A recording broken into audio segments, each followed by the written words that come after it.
Holy Spirit is taking you by his wings to the heavenly Father. பரிசுத்த ஆவியானவர் தம்முடைய செட்டைகளிலே உங்களை எடுத்துக்கொண்டு பரலோக பிதாவிடத்துக்கு நம்ம கொண்டு போய் So the சேர்க்கிறார். more and more the connection of the Holy Spirit is taking you to make you know the heavenly Father. Yes. எந்த அளவு நீங்க பரிசுத்த ஆவியானவரோட இணைந்துகிட்டே இருக்கீங்களோ அந்த அளவுக்கு நீங்கள் பரலோக பிதாவை அறிய முடியும்.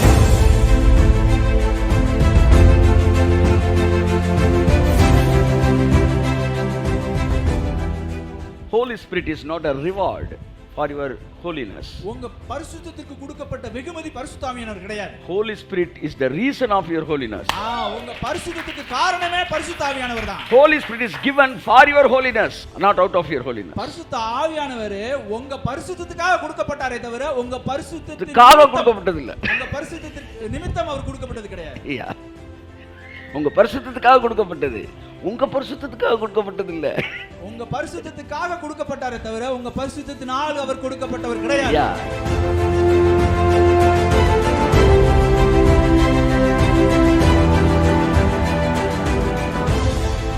The way easy to execute the spiritual activities.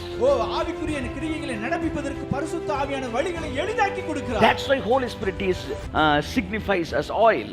அதனால தான் பரிசுத்த ஆவியானவர் எண்ணெய்க்கு ஒப்பிடப்படுகிறார். Oil always making something easy. எண்ணெய் வந்து ஒரு விஷயத்தை ஈஸியாக்கி விட்டுரும்.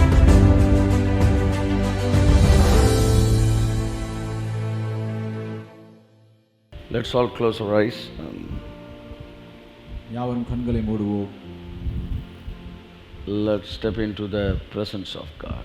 தேவனுடைய பிரசன்னத்துக்கு நேராக கடந்து செல்வோம். Father, thank you for this bilingual service. பிதாவே, இந்த இருமொழி ஆராதனைக்காக நாங்கள் நன்றி செலுத்துகிறோம். Thank you for your presence is hovering over us, Father. உம்முடைய பிரசன்னம் எங்கள் மேல் அசைவாடி கொண்டிருக்கிறதற்காக நன்றி. Yes, Lord. Yes, Lord. Thank you for your glory. It is covering over us, Father. உம்முடைய மகிமை எங்களை மூடி இருக்கிறதற்காக நன்றி ஆண்டவரே. Thank you for this wonderful morning. இந்த அருமையான காலை வேளைக்காக நன்றி செலுத்துகிறோம். Thank you for the worship. நல்ல ஆராதனைக்காக நன்றி. Thank you for the place you have given to us, Father. எங்களுக்கு நீர் கொடுத்த அந்த நல்ல இடத்திற்காக நன்றி ஆண்டவரே. Thank you for the nice atmosphere. இந்த நல்ல சூழ்நிலைக்காக நன்றி. Thank you for your Holy Spirit you have given to us, Father. நீர் எங்களுக்கு அருளின பரிசுத்த ஆவியானவருக்காக நன்றி ஆண்டவரே. Thank you for your sanctification. பரிசுத்தமாக்கப்படுதலுக்காக நன்றி. By the word and by the spirit and by the blood. உம்முடைய வார்த்தையினாலும் உம்முடைய ஆவியினாலும் உம்முடைய இரத்தத்தினாலும் பரிசுத்தமாக்கப்பட்டதற்காக நன்றி செலுத்துகிறோம். Thank you for the price you paid in my name. என்னுடைய பெயரிலே நீர் செலுத்தின கிரயத்திற்காக நன்றி ஆண்டவரே. For 2000 years back you have settled all the consequences of my trespassing and sins. என்னுடைய மீறுதல்களுக்கும் என்னுடைய பாவத்து நிமித்தம் வருகிற விளைவுகளுக்கான எல்லா தீர்வையும் நீர் 2000 வருடங்களுக்கு முன்னாய் தீர்த்து வைத்ததற்காக நன்றி செலுத்துகிறோம். You bore out all the price for in my name, Father. நீர் என்னுடைய பெயரிலே எல்லா கிரயத்தையும் நீர் செலுத்தி விட்டதற்காக நன்றி செலுத்துகிறோம். Amen, amen, amen. I thank you for all the price you paid. நீர் செலுத்தின எல்லா கிரயத்திற்காகவும் நான் நன்றி செலுத்துகிறேன். Amen, amen. Yes, Lord. So we get everything in free, Father. எனவே எல்லாவற்றையும் நாங்கள் இலவசமாய் பெறுகிறோம் பிதாவே. Yes, Lord. In free of cost we are being blessed. இலவசமாய் நாங்கள் ஆசீர்வதிக்கப்பட்டிருக்கிறோம். May God help every one of us to understand the reality of the Christian life. கிறிஸ்தவ வாழ்க்கையின் உண்மை தன்மையை ஒவ்வொருவரும் புரிந்து கொள்வதற்கு தேவன் உதவி செய்வீராக. And the new covenant life, Father. புதிய உடன்படிக்கை வாழ்க்கையை ஆண்டவரே. May God use this morning to give more enlightenment to our spiritual eyes. கர்த்தர் தாமே இந்த காலை வேளையிலே எங்களுடைய இருதயத்தின் கண்களுக்கு இன்னுமாய் அதிகமான பிரகாசமாக்கி தருவீராக. Day by day let our life be transformed by the help of the Holy Spirit. பரிசுத்த ஆவியானவருடைய உதவினாலே நாளுக்கு நாள் எங்களுடைய வாழ்க்கை மறுரூபமாகி கொண்டிருக்கிறது. With the help of the Holy Spirit let our spiritual life be transformed more and more, Father. பரிசுத்த ஆவியானவரின் உதவினாலே எங்களுடைய ஆவிக்குரிய வாழ்க்கை இன்னும் அதிகமாய் மறுரூபமாக்கப்படட்டும் ஆண்டவரே. Bless this morning, bless everyone whoever hearing this God's voice and whoever is going to hear this voice, Father. இந்த காலை வேளையிலே ஒவ்வொருவரையும் நான் ஆசீர்வதிக்கிறேன். இந்த காலை வேளையிலே என்னுடைய வார்த்தையை, தேவனுடைய வார்த்தையை கேட்கிறவர்களும் கேட்க போகிறவர்களும் ஆசீர்வதிக்கப்படுவார்களாக. In Jesus' name we pray. இயேசுவின் நாமத்தில் ஜெபிக்கிறோம். Amen. Amen. Hallelujah. Hallelujah. So once again welcome you all to this morning service. காலை வேளையிலே மறுபடியும் உங்களை இந்த ஆராதனைக்கு நான் வரவேற்கிறேன். One of the greatest blessing is hearing the word of God. தேவனுடைய வார்த்தையை கேட்பது மிகப்பெரிய ஆசீர்வாதமாய் இருக்கிறது. The greater blessing than the greatest thing is preaching the word of God. இதைவிட பெரிய விஷயம் என்னவென்றால் தேவனுடைய வார்த்தையை பிரசங்கிப்பது. Especially the crucified Christ.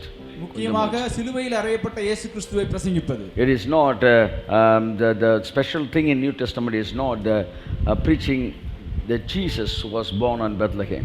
இயேசு பெத்லகேமில் பிறந்த இயேசு கிறிஸ்துவை பிரசங்கிப்பது ஒரு விசேஷமான விஷயம் அல்ல. It's not a matter where he was born. அவர் எங்க பிறந்தார்ங்கறது விஷயம் கிடையாது. It may be the one more confirmation of the prophecy. அது வந்து தீர்க்கதரிசனத்தின் இன்னொரு ஒரு கன்ஃபர்மேஷனா கூட இருக்கலாம். The matter is not where he was born, the matter is where he died. அவர் எங்க பிறந்தார்ங்கறது விஷயம் கிடையாது, எங்கே மரித்தார் என்பதுதான் விஷயம். That's like in your life also. அது மாதிரி தான் உங்க வாழ்க்கையிலும். In your life also that is like that. உங்க வாழ்க்கையிலுமே அது மாதிரி தான் இருக்கிறது. It's not a matter where you are born. You were born. நீங்க எங்க பிறந்தீங்கங்கறது விஷயம் கிடையாது. You might be born from a very poor background. நீங்கள் ஒரு ஏழ்மையான ஒரு பின்னணியில கூட பிறந்திருக்கலாம். The matter is where you are going to die. ஆனா நீங்க எங்க மரிக்க போகிறீர்கள் அதான் விஷயம். I can hear you in mind voice, we are not going to die. That நீங்க பேசுறது என் காதுல கேக்குது, நாங்க மரிக்க மாட்டோம்னு. Unless you like to die. நீங்கள் மரிக்க ஆசைப்பட்டால் ஒழிய. Hallelujah. Hallelujah. So preaching the crucified Jesus Christ is one of the most privileged work in this world. சிலுவையிலே அறையப்பட்ட இயேசு கிறிஸ்துவை பிரசங்கிப்பது இந்த உலகத்திலே மிக ஒரு விலையேறப்பட்ட வேலையா இருக்கிறது. It is a more privileged destination to be a preacher in this world. இந்த உலகத்திலே பிரசங்கியாளராய் ஆவது ஒரு மிகப்பெரிய பாக்கியமா இருக்குது. It is a more privileged work than being a president in White House. வெள்ளை மாளிகையிலே அதிபராய் இருப்பதை விட மிகவும் பாக்கியமான வேலை தேவனுடைய வசனத்தை பிரசங்கிப்பது. Yes. When Billy Graham was called to address himself as a president of White House, standing in the what's that? Elections. தேர்தலிலே பில்லி கிரஹாமுக்கு அமெரிக்க அதிபர் பதவியிலே நிற்பதற்கான ஒரு அழைப்பு விடுக்கப்பட்டிருந்தது. When people are calling, you may stand for. ஜனங்கள் வந்து அவரை கூப்பிட்டாங்க, நீங்க கூட நிக்கலாமேன்னு. When people wish him to do it. ஜனங்கள் அதை செய்ய அவர்கள் ஆசைப்பட்ட பொழுது. When they gave their opinion. அவங்க தன்னுடைய ஒபினியனை சொன்னாங்க. But Billy Graham said, I am already in a greater position than American president. ஆனா பில்லி கிராம் சொன்னது என்னன்னா, நான் அமெரிக்க அதிபரை விட மிக உயர்ந்த பதவியிலே இப்பொழுது நான் இருந்து கொண்டிருக்கிறேன். I don't want to come down from that position. அந்த பதவியிலிருந்து கீழ இன்னொரு பதவிக்கு இறங்கி வர நான் விரும்பவில்லை. So I'm always saying the proud to be a preacher. நான் எப்பொழுதுமே பிரசங்கியாளரா இருக்கிறேன் என்பதை சொல்ல பெருமைப்படுகிறேன். Don't forget I am primarily a preacher. நீங்க மறந்துட கூடாது, முதலாவது நான் ஒரு preacher. So being a preacher is a wonderful job in this world. எனவே பிரசங்கியாளராய் இருப்பது இந்த உலகத்திலே மிக ஒரு அழகான வேலையா இருக்கிறது. It is like a creator. அது வந்து ஒரு உருவாக்குகிறவராய் இருக்கிறது. We are creating the people. நாங்கள் ஜனங்களை உருவாக்கி கொண்டிருக்கிறோம். We are creating the atmosphere. நாங்கள் சூழ்நிலைகளை உருவாக்கி கொண்டிருக்கிறோம். We are transforming the world. நாங்கள் உலகத்தை மாற்றி கொண்டிருக்கிறோம். So may God bless us to understand in which position we are.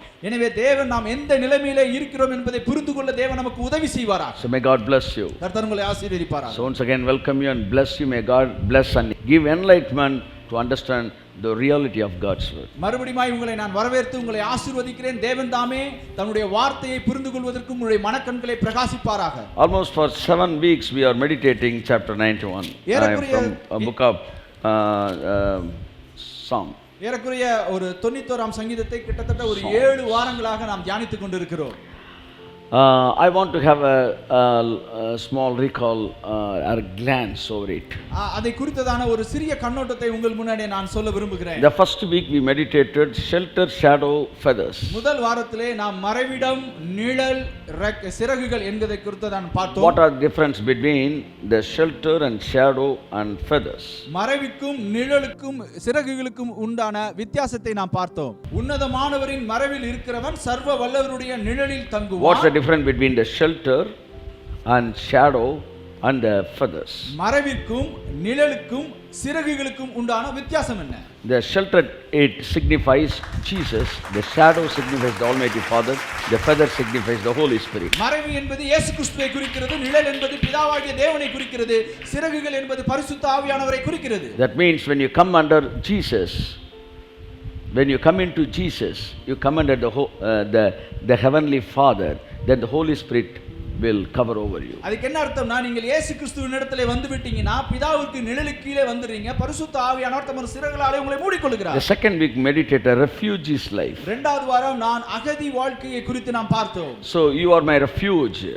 நீர் என்னுடைய அடைக்கலம் என்று நாம் சொல்லுகிறோம். The refuge life is free of cost life. அகதி வாழ்க்கை என்பது இலவசமாய் வாழுகிற ஒரு வாழ்க்கை. In Christian life you need not pay anything for getting anything. கிறிஸ்தவ வாழ்க்கையிலே ஒன்றை பெறுவதற்கு நீங்கள் எதுவும் செலுத்த வேண்டிய அவசியம் இல்லை. If somebody say you must pay something for getting something, யாராவது வந்து உங்கள்ட்ட வந்து நீங்க இத வாங்குறதுக்கு இத நீங்க கொடுக்கணும்னு சொன்னாங்கன்னா, they are false preachers. அவர்கள் கள்ள போதகர்கள். Because Jesus said you have got it in free and give it in free. ஏனென்றால் இயேசு சொன்னார், நீங்கள் இலவசமாய் பெற்றீர்கள், இலவசமாய் கொடுங்கள் என்று. If somebody says you must take 15 days fasting for getting for this thing or that thing, that means they are not disciples of Jesus, because Jesus disciples always giving in free of cost. யாராச்சும் ஒருத்தர் வந்து சொன்னாங்கன்னா நீங்க 15 நாள் உபவாசம் இருந்து தான் இத வாங்கணும் அப்படினு சொன்னாங்கன்னா அவங்க இயேசு கிறிஸ்துவின் சீடர்கள் கிடையாது. ஏனா இயேசு என்ன சொன்னார்னா, இலவசமாய் பெற்றீர்கள், இலவசமாய் கொடுங்கள் என்று. What is meant by fasting? அப்படினா உபவாசத்தின் அர்த்தம் என்ன? Oh, fasting is it is a different meaning for different purpose. உபவாசம் என்பது ஒரு வேற நோக்கத்திற்கான வேற ஒரு அர்த்தமுடையதா இருக்கிறது. You should not collapse and confuse those all vocabularies. இந்த எல்லா வார்த்தைகளையும் நீங்க போட்டு குழப்பிக்க கூடாது. So this is a cell phone. இது ஒரு cellphone. You may use it for you know the purpose of this cell phone. இதோட நோக்கம் உங்களுக்கு நல்லா தெரியும். And you can use it for somebody, people who don't know the real use of the cell phone, they will use it as a paperweight. உண்மையான பயனை தெரியாதவர்கள் இத ஒரு பேப்பர் வெயிட்டா யூஸ் பண்றாங்க. Can we use it for a paperweight, as a paperweight? நீங்க இத paper வெயிட்டா யூஸ் பண்ணலாமா? You may use it, but the purpose is not that. நீங்க அத யூஸ் பண்ணலாம், ஆனா இதோட நோக்கம் அது கிடையாது. Just like the people are using fasting for a very lower level blessings. அதே மாதிரி தான் உபவாசத்தை ஜனங்கள் ரொம்ப ஒரு கீழ்த்தரமான ஆசீர்வாதங்களுக்காக அதை யூஸ் பண்றாங்க. God didn't make you to get this all blessing by torturing yourself. தேவன் உங்களை கஷ்டப்படுத்தி இந்த ஆசீர்வாதங்கள்லாம் பெற்றுக்கொள்ளணும்னு தேவன் விரும்பல. Because God didn't make you as a slave, he made you as a son. ஏனா கர்த்தர் உங்களை அடிமையாய் படைக்கவில்லை, தேவன் உங்களை பிள்ளைகளாய் படைத்திருக்கிறார். If you don't know how the heavenly Father will deal you, பரலோக பிதா உங்களை எப்படி டீல் பண்ணுவார்னு உங்களுக்கு தெரியலைனா, very simple way to understand heavenly Father's heart. பரிசுத்த பிதாவாகிய மனதை புரிஞ்சிக்கிறதுக்கு ரொம்ப ஈஸியான வழியில இருக்கு. Just see yourself how you are dealing your son and daughter. நீங்க உங்க பிள்ளையை எப்படி ட்ரீட் பண்றீங்க, நீங்க உங்களை பாருங்க. His treatment will be better than yours.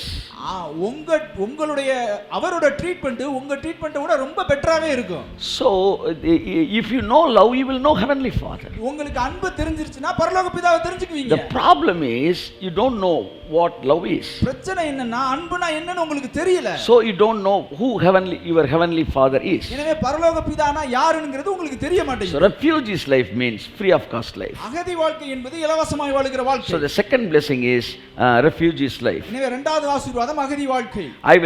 I will say to the Lord, he is my refuge and my fortress. என் தேவனை நோக்கி நீர் என் அடைக்கலம், என் கோட்டை என்று நான் சொல்லுவேன். The second week we meditated this. இரண்டாவது வாரம் இதை குறித்து நாம் தியானித்தோம். The third week we meditated the word, you are my fortress. மூன்றாவது வாரம் நீர் என் கோட்டை என்பதை குறித்து தியானித்தோம். You are my God in whom I trust. நான் நம்பி இருக்கிற என் தேவன் என்று நாம் தியானித்தோம். He said in whom I trust. He didn't say in which I trust. அவன் சொல்லுகிறான் நான் நம்பி இருக்கிற அவர் என்று தான் சொல்லுகிறானே தவிர நான் நம்பி இருக்கிற அது என்று சொல்லவில்லை. Here David David says, in whom I trust. இங்கே தாவீது நான் யாரை நம்பி இருக்கிறேன் என்பதை குறித்து He சொல்லுகிறார். didn't say in which I trust. நான் எதன் மேல் நம்பிக்கையா இருக்கிறேன் என்பதை குறித்து சொல்லவில்லை. Many Christians, they are not having trust in him, but trust in something. அநேக கிறிஸ்தவர்கள் அவர் மேல் நம்பிக்கையா இராமல் ஏதோ ஒரு விஷயத்தின் மேல நம்பிக்கையா இருக்கிறாங்க. In which means in fasting, in prayer, in discipline, in holiness, in righteousness, and those all belong. எது மேல் அப்படினா உபவாசத்தின் மேல், பரிசுத்தத்தின் மேல், நீதியான வாழ்க்கையின் மேல், இந்த எல்லா விஷயங்களின் மேலும் தான். These all things are fruits. இவை எல்லா விஷயங்களும் கனிகள். It is coming out spontaneously. இவை எல்லாமே தானாகவே வெளிவருகிறது. A tiger will roar or a lion will roar. சிங்கமானது கர்ச்சிக்கும். It is a spontaneous work. அது தானாகவே வருகிற வேலை. Discipline is a spontaneous work. ஒழுக்கம் என்பது தானா வர விஷயம். Holiness is a spontaneous work. பரிசுத்தம் என்பது தானா வர விஷயம். So a lion will roar. It's a spontaneous work. சிங்கம் கர்ச்சிக்குங்கிறது தானா நடக்கிற ஒரு வேலை. But by roaring, you cannot become a lion. ஆனா நீ கர்ச்சிக்கிறதுனால நீ சிங்கமா மாறிட முடியாது. People try to roar and to become lion. ஜனங்கள் கர்ச்சிக்க முயற்சித்து சிங்கமாக முயற்சிக்கிறார்கள். You don't try to roar. You try to become a lion. Then you will roar automatically. நீங்க கர்ச்சிக்க முயற்சிக்காதீங்க. நீங்க சிங்கமா மாற முயற்சிங்க. அப்புறம் ஆட்டோமேட்டிக்கா நீங்க கர்ச்சிப்பீங்க. Try to become lion. Then you will roar automatically. சிங்கமா மாறுங்க. அப்புறம் நீங்க தானாவே கர்ச்சிப்பீங்க. But people try to become lion by roaring. ஆனா ஜனங்கள் வந்து கர்ச்சிப்பதன் மூலம் சிங்கமாக ஆசைப்படுறாங்க. That's not possible. அது சாத்தியம் இல்லை. You cannot make any changes inside by approaching it outside. வெளிப்புறத்தின் மூலமாய் போய் உள்புறத்துல எதுவும் மாற்றங்களை உண்டு பண்ணிட முடியாது. Other than acupuncture. அக்குபஞ்சரை தவிர மற்ற எந்த விஷயத்துல இது நடக்காது. You cannot approach from outside to make some changes in inside. வெளியில ஏதாவது ஒரு மாற்றத்தை உண்டு பண்ணி உள்ள மாற்றத்தை ஏற்படுத்தணும்ங்கிறது நடக்காத The விஷயம். change is always from inside to outside. மாற்றம் எப்பொழுதுமே உள்ள இருந்து தான் வெளியில வரணும். So in whom we trust, not in which we trust. Christianity is the way in whom we trust. It is not in which we trust. கிறிஸ்தவ வாழ்க்கையின் வழி என்பது யாரின் மேல் நான் நம்பிக்கையா இருக்கிறேனே தவிர எதின் மேல் நம்பிக்கையா இருக்கிறேன் என்பது கிடையாது. That's what the third week we meditate. இதை தான் நாம் மூன்றாவது வாரத்திலே தியானித்தோம். Put your trust on somebody, not on something. ஒரு நபர் மீது நாம் நம்பிக்கையா இருக்க வேண்டுமே தவிர ஒரு செயல் மீது நாம் விசுவாசமா இருக்க கூடாது. அந்த ஒரு நபர் சிலுவையில் அறையப்பட்ட இயேசு. ஒரு செயல் என்பது உன் சுய நீதியை நீ நிரூபிப்பதற்காக நீ எடுக்கிற முயற்சி. So don't put your trust on something but on somebody. எனவே ஒரு செயல் மீது நம்பிக்கையை வைக்காமல் ஒருவர் மீது நாம் நம்பிக்கையை வைக்க வேண்டும். That is what Christian life. அதுதான் கிறிஸ்தவ வாழ்க்கை. All Christian life is based on the trust, putting trust on the one who paid price for me. எனவே இந்த முழு கிறிஸ்தவ வாழ்க்கையும் நமக்காக கிரயம் செலுத்தின ஒரு நபர் மீது நம்பிக்கை வைப்பது. If you want to put your trust on some work, put your trust on Jesus work.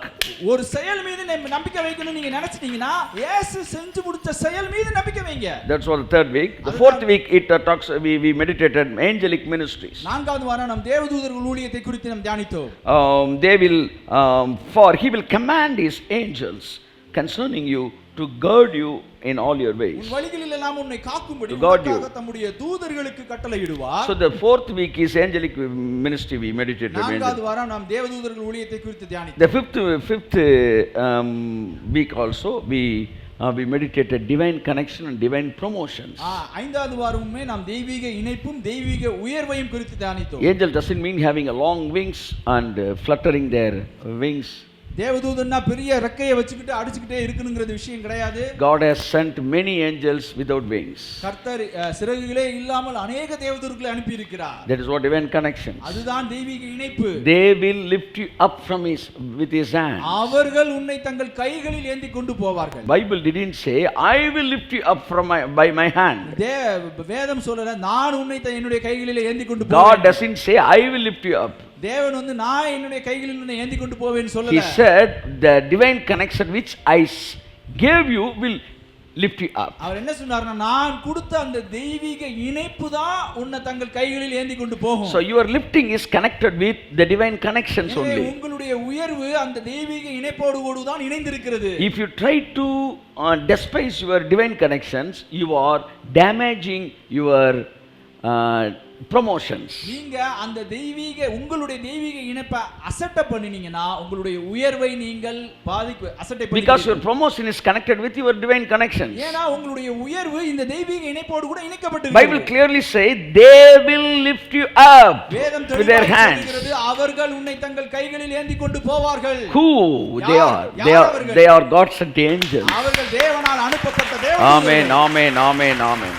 6th week. 6வது வாரம் Immortality and millennium age. நீடிய வாழ்வும் 1000 வருட அரசாட்சியும். These all are the blessings whoever come in the shelter of God. இவை எல்லாமே தேவனுடைய நிழலுக்கு கீழே வருகிறவருடைய ஆசீர்வாதங்கள். That is 5th week. The 6th week is not in doing but in being. 6வது வாரத்திலே செய்வதனால் அல்ல இருப்பதனால் வருகிற விஷயம். The 7th week is the new covenant life. 7வது வாரத்திலே புதிய உடன்படிக்கை வாழ்க்கை. So this is 8th week. இந்த வாரம் 8வது வாரம். Praise God. Hallelujah. Hallelujah. So why we are meditating 91 chapter? எனவே ஏன் நாம 91ஆம் சங்கீதத்தை தியானிக்கிறோம்? Because it talks about new covenant life. ஏனென்றால் இது புதிய உடன்படிக்கை வாழ்க்கை குறித்து சொல்லுகிறது. The very amazing word is the one who dwells in the shelter of the Most High. மிக அருமையான வார்த்தை என்னன்னா எவன் ஒருவன் தேவனுடைய மறைவில் உன்னதமானவருடைய மறைவில் தங்கி இருக்கிறான். The word shelter, that is the key word of this 91 chapter. இந்த மறைவு என்கிற வார்த்தை தான் 91ஆம் சங்கீதத்தின் மூல வார்த்தையாக It is not the blessing of the praying man or the fasting man. இது ஜெப வீரனோ அல்லது உபவாச வீரனோ அவனுடைய ஆசீர்வாதம் அல்ல. It is the dwelling man's blessing. இது தங்குகிறவனுடைய ஆசீர்வாதம். Where he dwells under the shelter. எங்க தங்குறான்? அவன் மறைவிலே தங்குகிறான். Who is called by shelter? மறைவு என்பது யாரை குறிக்கிறது? It is about Jesus Christ. அது இயேசு கிறிஸ்துவை குறிக்கிறது. We have seen many reference from Old Testament and New Testament. இதற்கான अनेक விளக்கங்களை பழைய ஏற்பாட்டிலும் புதிய ஏற்பாட்டிலும் நாம் பார்த்தோம். The prophet Isaiah said, I will give you a shelter in those days. ஏசாயா தீர்க்கதரிசி நான் ஒரு அடைக்கலத்தை உனக்கு தருவேன் என்று எழுதி இருக்கிறார். Shelter மறைவு தருவேன் என்று எழுதி இருக்கிறார். So that shelter is Jesus Christ. எனவே அந்த மறைவு இயேசு கிறிஸ்து. So 91 chapter he talks about clearly the new covenant life. எனவே 91ஆம் சங்கீதம் புதிய உடன்படிக்கை வாழ்க்கையை குறித்து தெளிவாய் சொல்லுகிறது. So the more and more you study 91 chapter you will understand the reality of Christian life. எனவே எந்த அளவுக்கு நீ 91ஆம் சங்கீதத்தை தியானிக்கிறீங்களோ அந்த அளவுக்கு கிறிஸ்தவ வாழ்க்கையை நீங்கள் புரிந்து கொள்ளலாம். So Christian life, new covenant life, 91 chapter talks about. எனவே இந்த 91ஆம் சங்கீதம் கிறிஸ்தவ வாழ்க்கையும் புதிய உடன்படிக்கை வாழ்க்கையும் குறித்து பேசுகிறது. Today let us read 91:4. இன்று 91ஆம் சங்கீதம் 4ஆம் வசனத்தை வாசிப்போம். He will cover you with his feathers. அவர் தமது சிறகுகளாலே உன்னை மூடுவார். And under his wings you will find refuge. அவர் செட்டைகளின் கீழே அடைக்கலம் புகுவார். He will cover you with his feathers. அவர் தமது சிறகுகளாலே உன்னை மூடுவார். 3 persons are noted here. இங்கே 3 நபர்களை குறித்து எழுதப்பட்டிருக்கிறது. Shelter, shadow, feathers. மறைவு, நிழல், சிறகுகள். So the feathers and shadow, it is based on the shelter.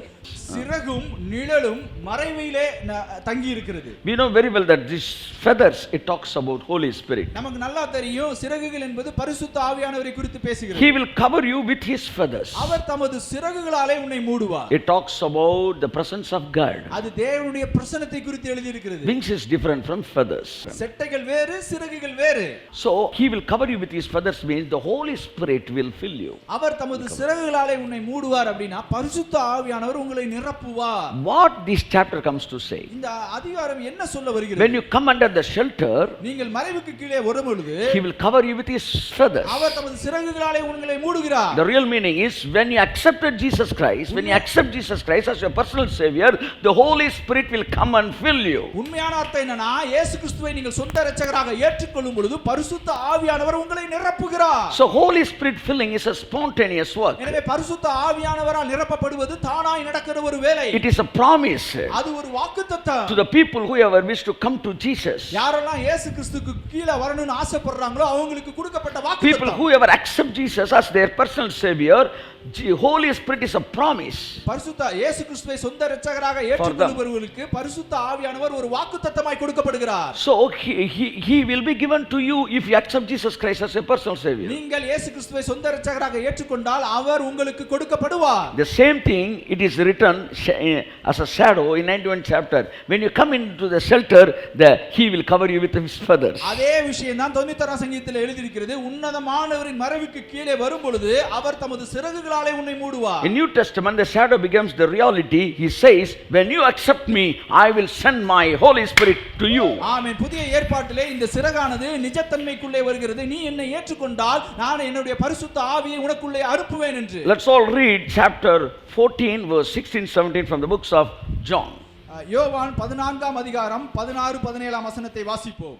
I will ask the Father, and he will give you another advocate he will give you another advocate to help you and be with you forever.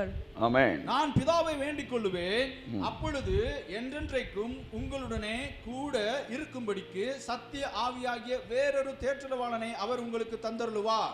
I will ask the Father, and he will give you another counselor to be with you forever. The Spirit of the truth, the world can't accept him because it neither sees him nor knows him. உலகம் But you know him, for he lives with you and will be in you. Praise God. Amen. Hallelujah. Amen. Here Jesus gave them a promise. இங்கே இயேசு ஒரு வாக்குத்தத்தத்தை கொடுக்கிறார். That I will ask the Father, நான் என் பிதாவை வேண்டிக் கொள்ளுவேன், and he will give you another counselor. அவர் இன்னொரு தேற்றரவாளனை உங்களுக்கு அனுப்புவார். He will be with you forever. அவர் என்றென்றைக்கும் உங்களுடனே கூட இருப்பார். The Spirit of truth, the world cannot accept him. உலகம் அந்த சத்திய ஆவியானவரை காணாமலும் அறியாமலும் இருக்கிறது. They don't accept him because they neither sees him or knows him. அவரை காணாததினாலும் அவரை அறியாததினாலும் உலகம் அந்த சத்திய ஆவியானவரை ஏற்றுக்கொள்ளாமல் இருக்கிறது. The world, it doesn't accept Holy Spirit and they doesn't know Holy Spirit. உலகம் பரிசுத்த ஆவியானவரை ஏற்றுக்கொள்ளாது. அது பரிசுத்த ஆவியானவரை அறியாது. The world doesn't know Holy Spirit. உலகம் பரிசுத்த ஆவியானவரை அறியவில்லை. They don't accept it because they don't know it. அவங்க ஏன் ஏத்துக்கலனா அவரை அவங்களுக்கு யாருன்னே தெரியாது. But we have the Holy Spirit inside of us, so we know him and we accepted him. ஆனால் நமக்கு உள்ளே பரிசுத்த ஆவியானவர் இருக்கிறார். எனவே நமக்கு அவரை பற்றி தெரியும். அவரை நம்ம ஏற்றுக்கொண்டிருக்கிறோம். So Christian life is living with the Holy Spirit. எனவே கிறிஸ்தவ வாழ்க்கை என்பது பரிசுத்த ஆவியானவரோடு கூட வாழ்கிற வாழ்க்கை. So my beloved brother and sister, எனக்கு அருமையான சகோதரனே சகோதரியே, so Jesus said, I will send you another counselor to you. இயேசு நான் ஒரு தேற்றரவாளனை உங்களுக்கு அனுப்புவேன் என்று சொன்னார். He will be with you always. அவர் எப்பொழுதுமே உங்களுடனே கூட இருப்பார். He will lead you. அவர் உங்களை வழிநடத்துவார். He will guide you. அவர் உங்களுக்கு போதிப்பார். And he will lift you. அவர் உங்களை உயர்த்துவார். And he will instruct you. அவர் உங்களுக்கு போதித்து வழிநடத்துவார். So I will send some other counselor to you, for you. நான் வேறொரு தேற்றரவாளனை உங்களுக்கு அனுப்புகிறேன். The same meaning it is said in 91 chapter as a shadow. இதே அர்த்தம் தான் நிழல் என்கிற பதத்திலே 91ஆம் சங்கீதத்திலே சொல்லப்பட்டிருக்கிறது. நிழலாக சொல்லப்பட்டிருக்கிறது. So in 91 chapter it say when you come under the shelter he will cover you with his feathers. எனவே 91ஆம் சங்கீதத்திலே உன்னதமானவரின் மறைவிற்கு கீழ் வரும் பொழுது அவர் தமது சிறகுகளாலே உங்களை மூடுகிறார். It is completed, it is fulfilled in New Testament. இந்த வசனமானது புதிய ஏற்பாட்டிலே அது முழுமையடைந்திருக்கிறது. Jesus promised to the people whoever came to his shelter. அவர் இயேசு கிறிஸ்துவினுடைய மறைவுக்கு யாரெல்லாம் வந்தாங்களோ அவர்களுக்கு இந்த வாக்குத்தத்தத்தை அவர் அருளுகிறார். He said that I will send you the counselor. நான் ஒரு தேற்றரவாளனை உங்களுக்கு அனுப்புவேன் என்று சொல்கிறார். So the 91st chapter it comes to the reality in John 16. எனவே இந்த 91ஆம் சங்கீதம் யோவான் 14ஆம் அதிகாரம் 16ஆம் வசனத்திலே அது நிஜத்தன்மைக்குள்ளே வருகிறது. So what is the benefits of being under the feathers of the Holy Spirit? எனவே பரிசுத்த ஆவியானவரின் சிறகுக்கு கீழே இருப்பதின் பலன்கள் என்ன?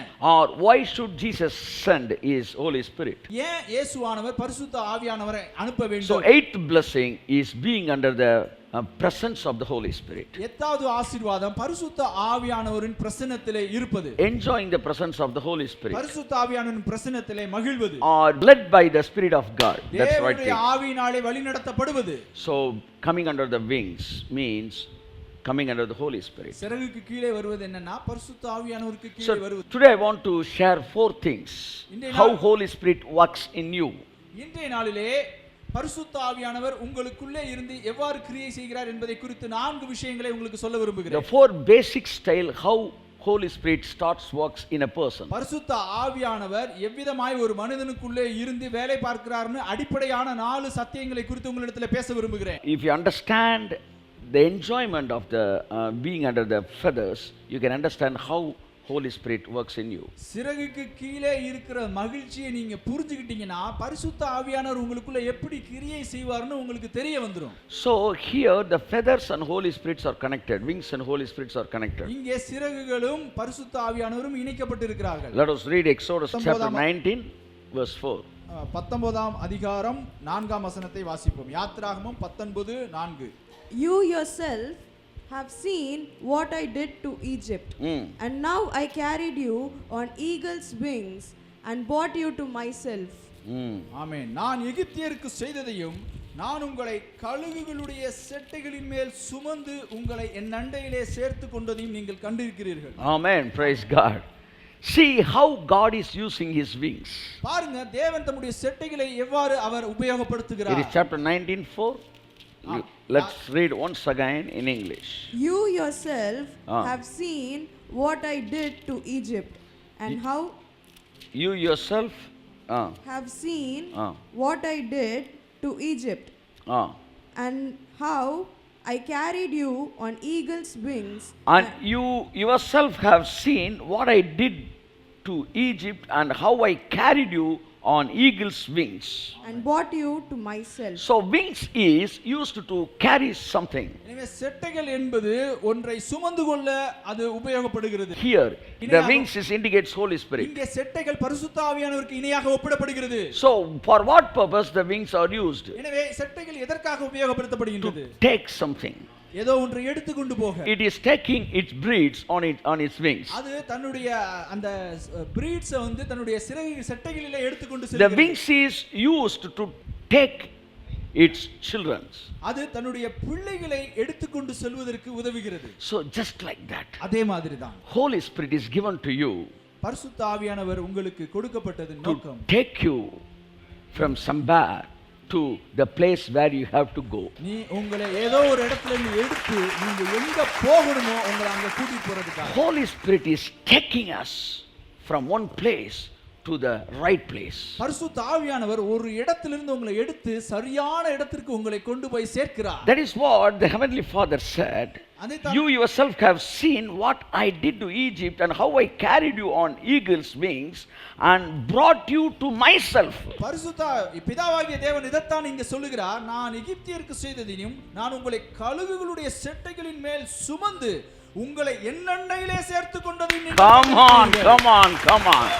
Holy Spirit is taking you by his wings to the Heavenly Father. பரிசுத்த ஆவியானவர் தம்முடைய செட்டைகளிலே உங்களை எடுத்துக்கொண்டு பரலோக பிதாவிடத்துக்கு நம்ம கொண்டு போய் So the சேர்க்கிறார். more and more the connection of the Holy Spirit is taking you to make you know the Heavenly Father. Yes. எந்த அளவு நீங்க பரிசுத்த ஆவியானவரோட இணைந்துகிட்டே இருக்கீங்களோ அந்த அளவுக்கு நீங்கள் பரலோக பிதாவை அறிய முடியும். Because the wings is taking you to the Heavenly Father. ஏன்னா அந்த சிறகுகள் உங்களை பரலோக பிதாவினிடத்திலே கொண்டு போய் So சேர்க்கும். Holy Spirit is given you to take you from your mindset to the Heavenly Father's mindset. எனவே பரிசுத்த ஆவியானவர் உங்க சிந்தனையிலிருந்து பரலோக பிதாவினுடைய சிந்தனைக்கு உங்களை அழைத்து செல்வதற்காக கொடுக்கப்பட்டிருக்கிறார். Every day Holy Spirit is transforming your mind. ஒவ்வொரு நாளும் உங்க சிந்தனையை பரிசுத்த ஆவியானவர் மாற்றிக் So கொண்டிருக்கிறார். day by day when you are being transformed by the Holy Spirit, you started knowing the Heavenly Father clearly. That means you are coming near to the Heavenly Father, coming closer to the Heavenly Father. எனவே நாளுக்கு நாள் நீங்க பரிசுத்த ஆவியானவராலே மாற்றப்பட்டு கொண்டிருக்கும் பொழுது பரலோக பிதாவை அறிகிறீர்கள். என்ன அர்த்தம்னா பரலோக பிதாவுக்கு கிட்ட வரீங்க.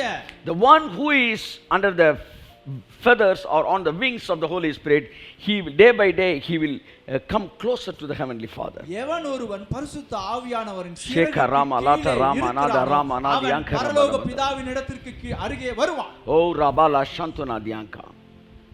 The wings, it talks about Holy Spirit. சிறகுகள் பரிசுத்த ஆவியானவரை குறிக்கிறது. The eagle, it takes its children on his wings. கழுகு தன்னுடைய குஞ்சுகளை தன்னுடைய செட்டைகளின் மேலே எடுத்துக்கொண்டு செல்லுமா. Just like that, அதே மாதிரி தான் the Holy Spirit he takes you up to the Heavenly Father's presence. பரிசுத்த ஆவியானவர் உங்களை பரலோக பிதாவினுடைய பிரசன்னத்திற்கு அழைத்துக் கொண்டு செல்கிறார். Wherever you may be there, எந்த இடத்துல இருந்தாலும் பிரச்சனை இல்ல. He will take you to the Heavenly Father's presence. அவர் பரலோக பிதாவினுடைய பிரசன்னத்துக்கு உங்களை கொண்டு You போய்டுவார். cannot escape from the wings of the Holy Spirit. பரிசுத்த ஆவியின் சிறகிலிருந்து நீங்க தப்பிக்கவே முடியாது. That means you cannot escape from the Spirit of God. அப்படி என்ன அர்த்தம்னா பரிசுத்த ஆவியானவர்ட்ட இருந்து நீங்க தப்பிக்கவே முடியாது. That's what in I think Psalm 139:7 says.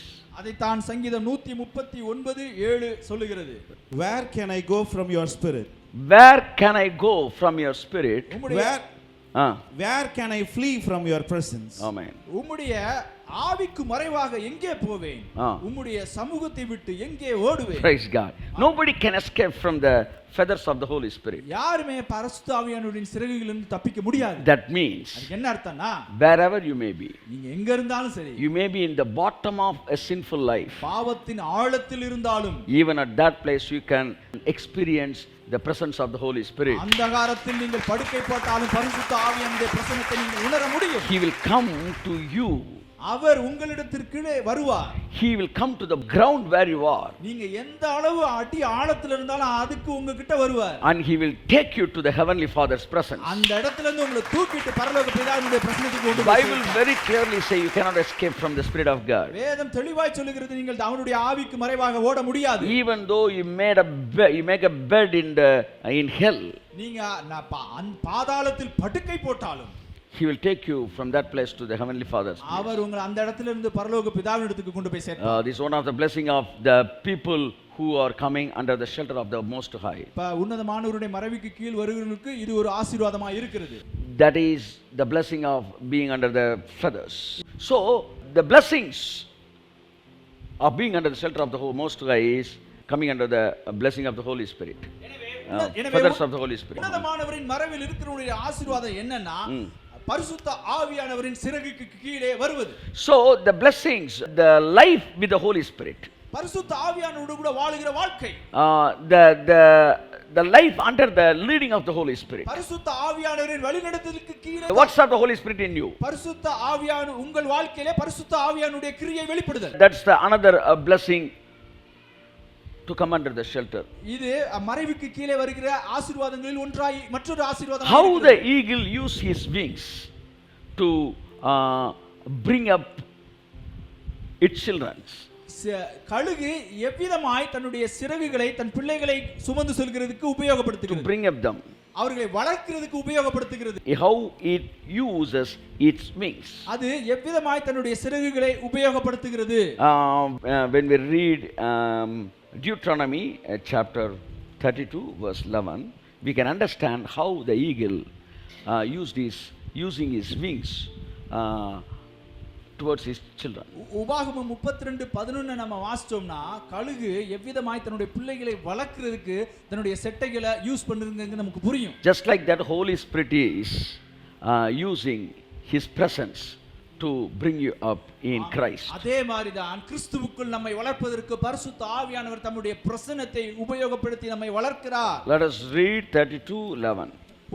உபாகமம் 32:11 வசனத்தை வாசிப்போம். Like an angel that stirs up its nest and hovers over its young and spreads its wings. Like an eagle that stirs up its nest and hovers over its young and spreads its wings to catch them and carries them aloft. And carries them on its aloft pinions. Okay. கழுகு தன் கூட்டை கலைத்து தன் குஞ்சுகளின் மேல் அசைவாடி தன் செட்டைகளை விரித்து அவைகளை எடுத்து அவைகளை தன் செட்டைகளின் மேல் சுமந்து கொண்டு போகிறது போல. There are 4 works here the eagle does with its wings. கழுகு தன்னுடைய சிறகை வச்சு 4 வேலையை இங்க பண்ணுது. That 4 things Holy Spirit is doing in you. அந்த 4 வேலையை பரிசுத்த ஆவியானவர் உங்களுக்குள்ளே செய்து கொண்டிருக்கிறார். Let us read what are the 4 works Holy Spirit, how Holy Spirit uses his wings to bring you up in Christ. உங்களை கிறிஸ்துவுக்குள் வளர்க்கிறதுக்கு பரிசுத்த ஆவியானவர் எவ்விதமாய் தன்னுடைய செட்டையை உபயோகப்படுத்துகிறார் என்கிறதை குறித்து நாம் தியானிப்போம். There are 4 works here. The first things is stirs up its nest. முதலாவது வேலை தன் கூட்டை அது கலைக்குது. It's stirring up. அது தன்னுடைய கூட்டை கலைக்கிறது. The real meaning of stirring up means கிளறுது. ஆமென். உண்மையான இந்த ஸ்டரிங் அப் அதுக்கு உண்மையான மீனிங் என்னன்னா கிளறி விடுறது. First Holy Spirit is stirring up something inside of you. பரிசுத்த ஆவியானவர் முதலாவதாக உங்களுக்குள்ள ஏதோ ஒன்றை கிளறி விடுகிறார். He will stir up something in you. உங்களுக்குள்ள ஒன்றை கிளறி விடுகிறார். Some subject, ஏதோ ஒரு விஷயத்தை, some imagination, ஒரு கற்பனையை, some longings, ஒரு ஏக்கத்தை, some excitement. ஒரு ஆச்சரியத்தை. That is the first thing the Holy Spirit is doing something inside of us. அதைதான் முதலாவதாக பரிசுத்த ஆவியானவர் உங்களுக்குள்ளே செய்கிறார். Stirring up. கிளறி விடுகிறது. Stirring up. கிளறி விடுகிறது. Stirring up. கிளறி விடுதல். When you stir up something, you will start longing for something. ஒன்று அவர் கிளறி விட்டுட்டார்னா நீங்க அதுக்காக ஏங்க ஆரம்பிச்சிடுவீங்க. Oh, praise God. Hallelujah. Hallelujah. If you smell some biryani smell, உங்களுக்கு ஒரு பிரியாணி ஸ்மெல் அடிக்க ஆரம்பிச்சிருச்சு. if you feel it, that aroma, அந்த பிரியாணி வாடையை நீங்க அப்படியே மோந்து பார்த்துட்டீங்கன்னா it stir up your hunger. உங்களோட பசி அப்படியே கிளற ஆரம்பிச்சிடும். Just like that, Holy Spirit will stir up something inside of you. அதே மாதிரி தான் பரிசுத்த ஆவியானவர் உங்களுக்குள்ள ஏதோ ஒன்றை கிளறி கொண்டிருக்கிறார். The eagle will stir up the nest. கழுகு தன் கூட்டை அப்படியே கிளறி விடுமா. When it stir up the nest, the children, it feels something different. அது தன்னுடைய கூட்டை கலக்கிறப்ப அந்த குஞ்சுகளுக்கு எல்லாம் ஏதோ ஒரு வித்தியாசத்தை உணருமா. God will make you to feel something different inside. ஏதோ ஒரு வித்தியாசத்தை உங்களுக்கு உணர தேவன் உதவி செய்வார். The first work of the Holy Spirit is stirring up. பரிசுத்த ஆவியானவரின் முதலாவது வேலை கிளறி விடுதல். If you understand this stir up is by the Holy Spirit, you will cooperate with him. இந்த கிளறி விடுதல் பரிசுத்த ஆவியானவரால தான் வருதுன்னு புரிஞ்சுக்கிட்டீங்கன்னா நீங்க அவருக்கு ஒத்துழைக்க ஆரம்பிச்சிடுவீங்க. Let us read the verse again. மறுபடியும் இந்த வசனத்தை வாசிப்போம். Like an eagle that stirs up its nest Stirs up its nest. and hovers over its young. Hovers over its young. The second work is hovering over. அப்படியே அடகாத்துக்குது. First he stirs up something. முதலாவது ஏதோ ஒன்னு கிளறி விடுது. Then he will hovering over it. இரண்டாவது அவர் அதையே அப்படியே அடகாக்குறார். For few weeks, I think, for few weeks and for few days, he is stirring up something and hovering over me with that subject. God is doing, Holy Spirit is doing. ஒரு சில நாட்களாகவே பரிசுத்த ஆவியானவர் என்ன இந்த விஷயத்தை குறித்து கிளறி விட்டு இதை குறித்ததான அடை காத்து கொண்டிருக்கிறார். Not about this, about something. ஒரு விஷயத்தை குறித்து என்னை அடை காத்து கொண்டிருக்கிறார். So first he stir up something. முதலாவது ஒன்றை கிளறி விடுகிறது. Then start hovering over you. இரண்டாவது அவர் உங்கள் மேலே அப்படியே அடை காக்கிறார். Hovering over means always under his warmth. அடை காக்கிறது எப்படின்னா அந்த தட்பவெப்ப சூழ்நிலையை அப்படியே பாதுகாக்கிறது. The more and more it is in that warm, it will breed something. எந்த அளவுக்கு அந்த அந்த கதகதப்புல இருக்கிறோமோ அங்கிருந்து அது ஒன்று வெளிப்படுகிறதா இருக்கிறது. That coming out thing is the fruit of the imagination of the Holy Spirit. அந்த வெளிவருகிற கனியானது plan of the Holy Spirit. வெளிவருகிற கனியானது பரிசுத்த ஆவியானவரின் திட்டத்தின் வெளிப்பாடா இருக்கிறது. So the second thing is Holy Spirit to hover over you. இரண்டாவது விஷயம் பரிசுத்த ஆவியானவர் உங்கள் மேல் அடைகாக்கிறவராய் இருக்கிறார். First thing is stir up something. அவர் ஏதோ ஒன்றை கிளறி விடுகிறார். Then he will hover over it. அதுக்கு அப்புறம் உங்கள் மேல் அவர் அடைகாக்கிறார். The third thing is மூன்றாவது விஷயம் that spreads its wings to catch them. To spread its wings to catch them. அவைகளை தன் செட்டைகளை விரித்து அவைகளை எடுத்து. The eagle, it spreads its wings to catch them. கழுகானது அவைகளை பிடிப்பதற்கு தன்னுடைய செட்டைகளை விரிக்கிறதா. You know how it spreads its wings. உங்களுக்கு தெரியுமா அது எப்படி தன்னுடைய செட்டையை விரிக்குதுன்னு? To make the children to come on the wings, it spread its wings under the wings. குட்டிகளுக்கு கீழே அப்படியே அந்த ரெக்கையை கொண்டு போய் அப்பதான் அது விங் மேல ஈஸியா ஏறும். To make it easy to come on the wing. அப்படி பண்ணாதான் அந்த குட்டிகள் ஈஸியா நடந்து வந்து அவங்க அம்மாட்ட வந்துருமா. The wings it comes under. It spreads under the feet of the அந்த குஞ்சுகளின் பாதங்களுக்கு கீழே அந்த சிறகானது விரிக்கப்படுகிறது. Holy Spirit will come under.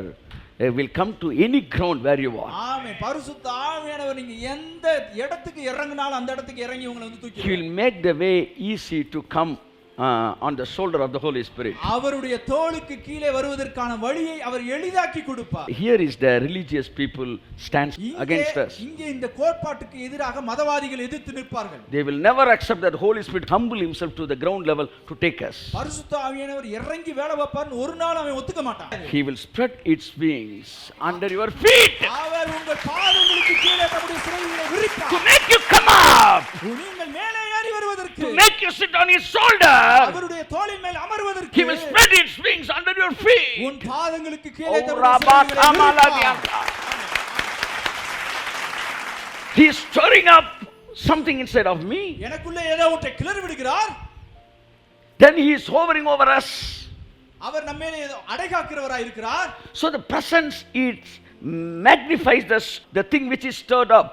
எனவே அந்த பிரசன்னமானது எனக்குள்ளே கிளறிவிட்ட விஷயத்தை அது இன்னுமாய் வெளிக்காட்டுகிறதா இருக்கிறது. So I feel discomfort to live in the sinful presence. எனவே நான் பாவ வாழ்க்கையின் பிரசன்னத்திலே வாழ்வதை ஒரு கஷ்டமாக நான் உணர்கிறேன். Until up to that date, the previous day, I felt comfort to live in the sinful life. When he started stirring up something inside of me, I started feeling a discomfort to live in the sinful life. ஒரு நாள் வர பாவ வாழ்க்கையில வாழ்றதுக்கு எனக்கு வசதியா இருந்துச்சு. ஆனா பரிசுத்த ஆவியானவர் எனக்குள்ளே வரும் பொழுது, Stir up, when he stir up something, எனக்குள்ள வந்து உன்னை கிளறும் போது எனக்கு அந்த வாழ்க்கை டிஸ்கம்ஃபர்ட்டா மாறுது. வசதியற்று போகிறது. அப்ப அவரோட விங்ஸை கீழே விரிக்கும் போது நான் அந்த இடத்துல இருந்து இந்த இடத்துக்கு வர நான் விரும்புறேன். The third thing is spreads its wings மூன்றாவது விஷயம், under my feet to make the way easy to come upon his wings. மூன்றாவது விஷயம் என்னவென்றால் அவருடைய சிறகுகளுக்கு நான் வருவதற்கு என் பாதங்களுக்கு கீழே தன்னுடைய சிறகுகளை விரிக்கிறார். The third thing, he spreads its wings.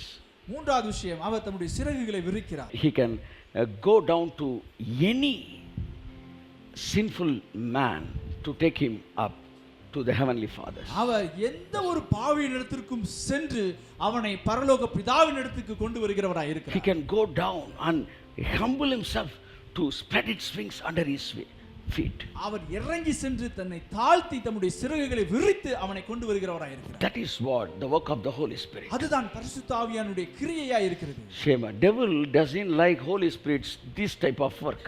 பிசாசுக்கு பரிசுத்த ஆவியானவரோட இந்த வேலை பிடிக்காது. So he will always blaming the people. If you do like this, the Holy Spirit will go out. அவன் எப்பவுமே வந்து இப்படிதான் வந்து ஜனங்களை குற்றப்படுத்துவான். நீ இதை செஞ்சினா பரிசுத்த ஆவியானவரை விட்டு விலகிடுவாரு. Let me tell a secret. ஒரு ரகசியத்தை உங்களுக்கு நான் சொல்றேன். Holy Spirit is not a reward for your holiness. உங்க பரிசுத்தத்திற்கு கொடுக்கப்பட்ட வெகுமதி பரிசுத்த ஆவியானவர் கிடையாது. Holy Spirit is the reason of your holiness. உங்க பரிசுத்தத்துக்கு காரணமே பரிசுத்த ஆவியானவர் தான். Holy Spirit is given for your holiness, not that means not out of your holiness. பரிசுத்த ஆவியானவர் உங்க பரிசுத்தத்துக்காக கொடுக்கப்பட்டாரே தவிர உங்க பரிசுத்தத்துக்காக கொடுக்கப்பட்டது இல்ல. உங்க பரிசுத்தத்திற்கு நிமித்தம் அவர் கொடுக்கப்பட்டது கிடையாது. உங்க பரிசுத்தத்துக்காக கொடுக்கப்பட்டது, உங்க பரிசுத்தத்துக்காக கொடுக்கப்பட்டது இல்ல. உங்க பரிசுத்தத்துக்காக கொடுக்கப்பட்டாரே தவிர உங்க பரிசுத்தத்தினால் அவர் கொடுக்கப்பட்டவர் கிடையாது. So Holy Spirit's works is spreading its wings under your feet. எனவே பரிசுத்த ஆவியானவர் வேலை உங்கள் பாதங்களுக்கு கீழே தன்னுடைய சிறகை விரிப்பது. What is the fourth move of the Holy Spirit? நான்காவது வேலை பரிசுத்த ஆவியானவர் வேலை என்ன? Let us read. And carries them aloft. And carries them aloft. தம் செட்டைகளின் மேல் சுமந்து கொண்டு போகிறது போல. Yes, he started carries us. அவர் நம்மை சுமந்து கொண்டு போகிறார். The fourth work is he will start lifting you up. நான்காவது விஷயம், அவர் உங்களை சுமந்து உயர்த்துகிறவராய் இருக்கிறார். He starts making you fly. அவர் உங்களை பறப்பதற்கு உங்களை அவர் உயர்த்துகிறவராய் இருக்கிறார். You start flying with him. நீங்க அவரோடு கூட சேர்ந்து பறக்க ஆரம்பிச்சிருவீங்க. He will come to the another level of experience, from one level experience. ஒரு அனுபவத்திலிருந்து இன்னொரு விதமான அனுபவத்திற்கு நீங்கள் கடந்து வந்து விடுவீர்கள். He will carry you to the heavenly Father's presence. அவர் பரலோக பிதாவினுடைய பிரசன்னத்துக்கு சுமந்து கொண்டு செல்கிறார். So Holy Spirit, when he comes to a person, finally he will take you to the presence of the Almighty God. எனவே பரிசுத்த ஆவியானவர் ஒரு மனுஷனுக்குள்ளே வரும் பொழுது அவனை அவர் பரலோக பிதாவினுடைய பிரசன்னத்திற்கு கொண்டு போய் விடுகிறார். So all these works is done by the Holy Spirit. எனவே இந்த எல்லா வேலைகளும் பரிசுத்த ஆவியானவராலே செய்யப்படுகிறது. It is not by our effort. நம்முடைய முயற்சியினால அல்ல. It is not by our thinking process. நம்முடைய சிந்தனை சக்தியினால அல்ல. You may say that I felt discomfort to do sin. நீங்க சொல்லலாம், நான் வந்து பாவம் பண்றதுக்கு எனக்கு ஏதோ ஒரு மாதிரி நசநசன்னு இருக்கு. I started hating sins. நான் பாவம் பண்ணுவதை வெறுத்து விட்டேன். I felt discomfort to do sin. நான் பாவம் பண்ணுவதற்கு வந்து ஒரு வசதியா உணரல. You may say that. நீங்க அப்படி சொல்லலாம். But you yourself didn't feel discomfort. The Holy Spirit, He made you to feel discomfort. நீங்களா அதை உணரல, பரிசுத்த ஆவியானவர் உங்களுக்குள்ள கிளறி விட்டு அதை உணர வச்சிருக்கிறார். He made you discomfort to live in sin.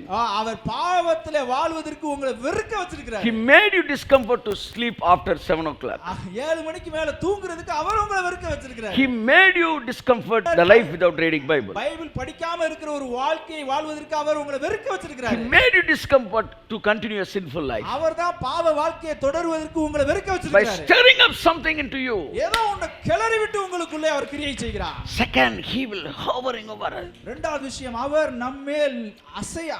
Day by day, the thing which is stirred up into you, it is being magnified by the move of the Holy Spirit. நாளுக்கு நாள் உங்களுக்குள்ளே கிளறி விட்ட விஷயம் பரிசுத்த ஆவியானவரின் அசைவாடுதலினாலே அது வெளியரங்கமாகிறதா இருக்கிறது. Then He spreads its wings under your feet. மூன்றாவதாக அவர் உங்களுடைய பாதங்களுக்கு கீழே தமது சிறகுகளை விரித்து He is making the way easy to come up to execute something in spiritual life. ஆவிக்குரிய வாழ்க்கையில ஏதோ ஒன்று செய்வதற்கு அவர் வழியை எளிதாக்கி கொடுக்கிறார். Oh, Holy Spirit, He is making the way easy to execute the spiritual activities. ஆவிக்குரிய கிரியைகளை நடப்பிப்பதற்கு பரிசுத்த ஆவியான வழிகளை எளிதாக்கி கொடுக்கிறார். That's why Holy Spirit is signifies as oil. அதனால தான் பரிசுத்த ஆவியானவர் எண்ணெய்க்கு ஒப்பிடப்படுகிறார். Oil always making something easy. எண்ணெய் வந்து ஒரு விஷயத்தை ஈஸியாக்கி விட்டுரும். If you feel hard to do something, ஏதோ ஒன்று செய்ய உணரும் பொழுது நீங்க கஷ்டப்படுறீங்கன்னா the oil will help you to make it easy. எண்ணெயானது அதை செய்வதற்கு உங்களுக்கு எளிதாக்கி கொடுக்கும். Just like Holy Spirit is the one who is making your way easy. அதே மாதிரி தான் பரிசுத்த ஆவியானவர் உங்களுக்கு வழிகளை எளிதாக்கி கொடுக்கிறவராய் இருக்கிறார். When He spreads His wings under the children's feet, it started coming up. தன்னுடைய பிள்ளைகளுடைய பாதங்களுக்கு கீழே அந்த சிறகுகளை விரிக்கிறப்ப அந்த பிள்ளைங்க ஈஸியா மேலே ஏறி வருது. If the eagle is standing on command its children to come on his shoulder, nothing can come up. கழுகு நின்னுட்டு தன்னுடைய பிள்ளைகள்ட்ட அது கட்டளை போட்டு மேலே ஏறிவான் கட்டளை போட்டுச்சுனா ஒண்ணு வேலை நடக்காது. He comes, He spreads its wings under their feet. அது அந்த பிள்ளைங்களோட காலுக்கு கீழே வந்து தன்னுடைய சிறகுகளை விரிக்கிறார். Wow. That is what Holy Spirit, அவர்தான் பரிசுத்த ஆவியானவர். That is what the moving of the Holy Spirit. அதுதான் பரிசுத்த ஆவியானவரின் அசைவாடுதல். Then the children, they feel comfort to stand on the wings of its mother. அந்த நேரத்தில் பிள்ளைகள் தன்னுடைய தாயினுடைய சிறகுகள் மேலே ஏறி நிற்பதை வசதியா ஃபீல் பண்றாங்க. They feel discomfort to be in the nest and they feel comfort to stand on its the wing. கூட்டிலே அசௌகரியத்தை உணர்ந்த அந்த குஞ்சுகள் இப்பொழுது சிறகுகள் மேல் இருப்பதை சௌகரியமாக உணர்கிறது. ஆமென் ஆமென். அந்த சிறகுகள் மேல் ஏறி வந்து நிற்பதை சௌகரியமாக உணர்கிறார்கள். Once the nest was comfort. ஒரு காலத்துல அந்த கூடு வந்து ரொம்ப சௌகரியமா இருந்துச்சு. The sinful mind is comfort. பாவ சிந்தனை ரொம்ப சௌகரியமா இருந்துச்சு. Now thinking something what's that carnal thoughts. இப்ப உலக பிரகாரமா ஏதோ ஒரு விஷயத்தை யோசிக்கிறதே, thinking to cheat something, ஒருத்தரை ஏமாத்துறதுக்கு யோசிக்கிறது, thinking to lie something, ஒருத்தட்ட பொய் சொல்றதுக்கு யோசிக்கிறது, I feel discomfort. அது எனக்கு அசௌகரியமா இருக்கு. Speaking truth, I feel comfort. சத்தியத்தை பேசுவது எனக்கு சௌகரியமா இருக்கிறது. Being faithful is comfort. உண்மையா இருக்கிறது எனக்கு சௌகரியமா இருக்கு. Because the Holy Spirit He made it like this. ஏன்னா பரிசுத்த ஆவியானவர் அவ்வாறாக எளிதாக்கி கொடுத்திருக்கிறார். Storing up, கிளறி விடுகிறது, hovering over, அடைகாக்குறது, and spread its wings.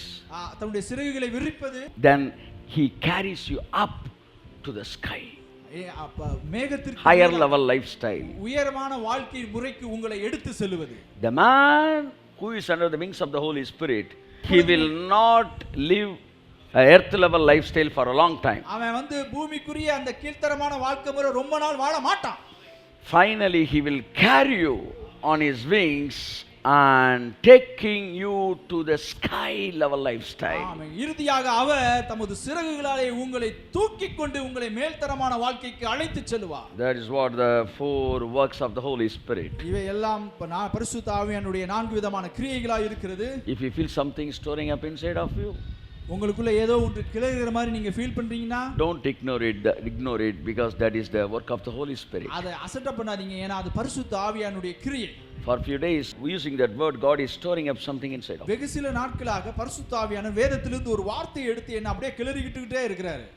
Now I am hovering over it. Holy Spirit is hovering over it. இப்ப பரிசுத்த ஆவியானவர் என்னை வச்சு அந்த வார்த்தையை அடகாத்துக்கிட்டு My இருக்காரு. beloved brother and sister, this is the move of the Holy Spirit. எனக்கு அருமையான சகோதரர்களே, இது வந்து பரிசுத்த ஆவியானவருடைய அசைவாடுதல். Very soon we will see the fruits of that word. வெகு சீக்கிரத்திலே அந்த வார்த்தையின் கனிகளை நாம் பார்ப்போம்.